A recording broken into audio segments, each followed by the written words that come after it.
tu n'as plus la couleur de fond, forcément, puisque le calque bouche-trou est à 100% d'opacité. Il montre tout. Mais il y a une suite, évidemment. Et la suite, c'est quasiment terminé, en fait. La suite consiste à mettre un masque de fusion sur le calque bouche-trou, un masque qui masque tout. Alors on y va, vous avez le calque bouche-trou qui est activé, vous allez dans le menu calque, masque de fusion, tout masqué. Vous obtenez la même chose avec l'icône ici, pour ceux qui aiment bien utiliser les icônes, sauf qu'il faudra enfoncer la touche Alt quand vous cliquez sur l'icône, sinon ça vous fait un masque blanc. Avec la touche Alt, ça vous fait un masque noir.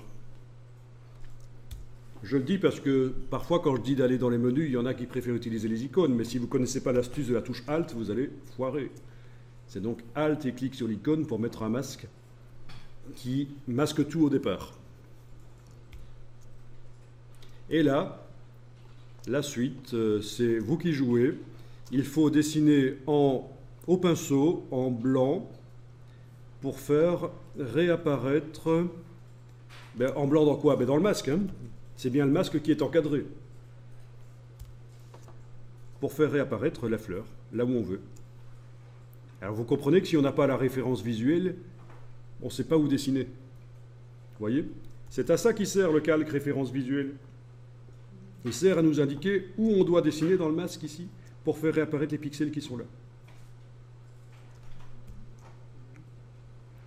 Et grâce à ça, vous allez faire des retouches automatisées, nettoyer les fonds sur des dessins, et même des dessins avec des bords flous, ce sera possible aussi, des aquarelles vraiment subtiles.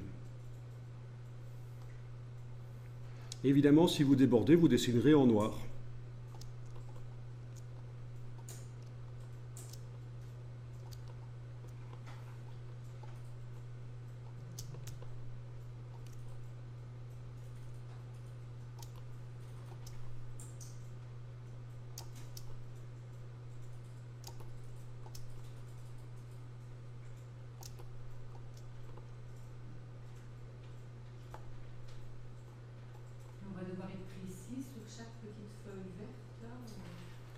Les feuilles vertes, normalement, elles sont sélectionnées automatiquement. C'est les feuilles blanches qui nous ont posé un problème ici. Les feuilles vertes, on a réussi à quand même... Ah oui, parfois, il y a des trous qui restent sur les feuilles vertes, oui. Oui, il va falloir être précis quand même, oui. Enfin, bon, tout en sachant que... Bon, tant que globalement le travail est bon, c'est ce qu'il faut.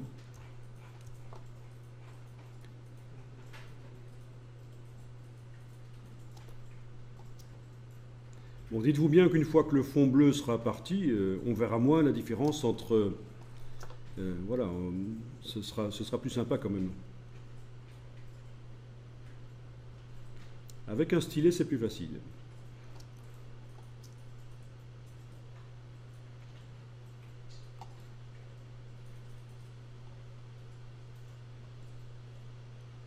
Donc, touche X pour avoir du noir. Ça inverse les cases de premier plan et d'arrière-plan. Touche CTRL, ALT et clic droit sur le PC pour modifier la taille de la brosse. CTRL, ALT et clic gauche quand on est sur un Mac pour modifier la taille de la brosse.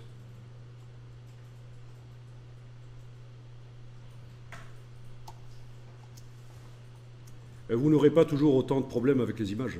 Ici, c'était vraiment une image difficile. Ok, je termine rapidement.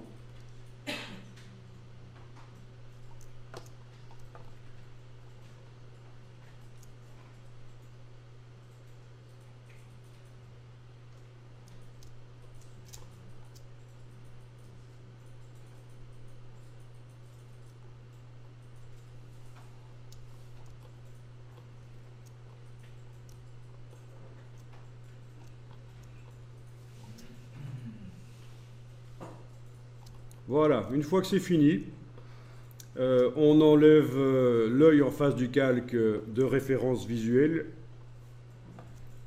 Et si on met ça sur au-dessus d'un calque fond blanc, ben ce sera nickel. Donc là, je viens de recréer un nouveau calque et je le remplis avec du blanc. Voilà, on a un truc nickel. Par rapport à l'image originale, on a une fleur qui est maintenant sur un fond blanc. Je vais enregistrer ça et vous montrer en parallèle les deux.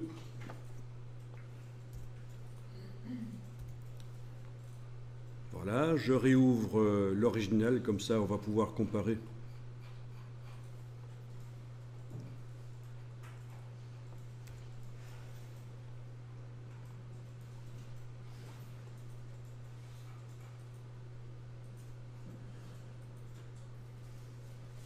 Voilà, vous voyez l'original et le résultat?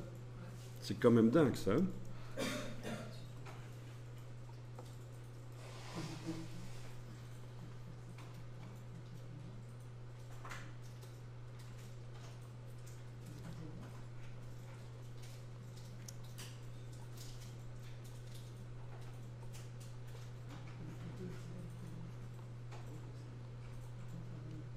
Si vous ne connaissez pas le système, il faut tout faire manuellement. Il faut à la gomme effacer le fond. Et là, allez-y pour les épines ici, de respecter les épines et d'arriver à les entourer toutes. C'est un boulot qui vous prendrait au minimum 2 ou 3 heures. Tandis qu'ici, si je devais le faire sans explication, je pense qu'en 5 minutes c'est fait. Avec un stylet, en utilisant un stylet à la place d'une souris pour aller redessiner par-dessus. En plus, ça va accélérer les choses. Alors c'est vrai que le texte en dessous en a pris un coup. Dans la vraie vie, il faudrait aussi que je fasse 2 calques pour que je traite différemment la rose et le texte en fait. Si je veux que le texte reste nickel, là par rapport à l'original du texte ici à gauche, il en a pris un coup. Donc, mais ça, c'est vous qui brodez, après vous adaptez. Une fois que vous avez compris le système, vous pouvez faire la même chose, mais 2 calques différents, 2 systèmes différents, un pour la rose et un pour le texte. Moi, j'arrive pas. J'ai un petit souci. Voilà, pour vous montrer, on pourra avoir donc le système pour la rose et le système pour le texte.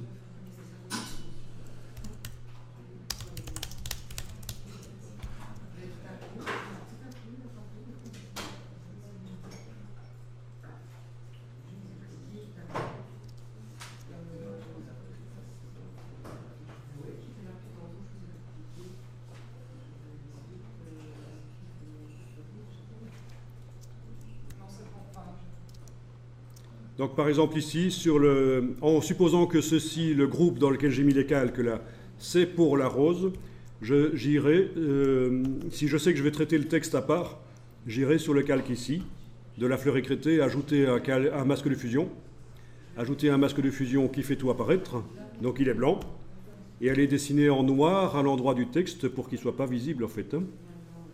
Aller dessiner en noir dans ce masque de fusion que j'ai mis sur la fleur écrêtée, pour empêcher que le texte ne soit visible. Donc, le calque fleur écrêtée est rendu transparent par 2 méthodes qui s'additionnent. L'écrêtage, le curseur, mais aussi le masque. Donc, les 2 techniques, l'écrêtage pour rendre transparent le fond blanc automatiquement, plus le masque pour manuellement dire que certaines parties doivent complètement disparaître. Voilà.